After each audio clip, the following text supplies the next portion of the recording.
So good morning everyone. তো আজকের ভিডিওটা আমি এখান থেকেই শুরু করলাম।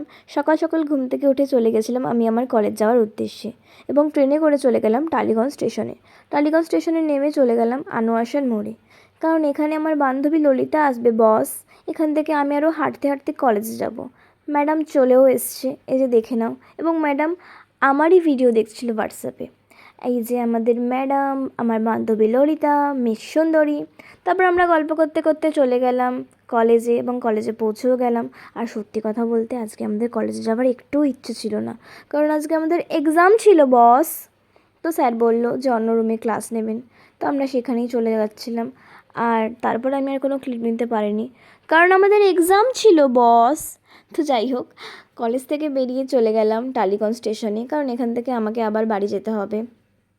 তো ট্রেন আসার অপেক্ষা করছিলাম, এবং টালিগঞ্জ স্টেশনে এসে আবারও আগের দিনের মতন আমার মুডটা অফ হয়ে গেছিলো, কিন্তু আজকে অন্য কারণে অফ ছিল।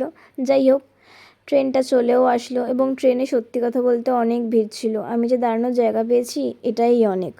তো ট্রেন থেকে নেমে চলে গেলাম অটো ধরার উদ্দেশ্যে, কারণ আমাকে আবার অটো ধরতে হবে, তারপর আবার টোটো ধরতে হবে। তো অটোতে উঠে একটু ক্লিপ নিয়ে নিলাম। তারপর অটো থেকে নেমে চলে গেলাম টোটো ধরার উদ্দেশ্যে, এবং টোটোতে উঠে আমি আমার চুলটা একটু ঠিক করে নিচ্ছিলাম, কারণ ওটা এলোমেলো হয়ে গেছিলো।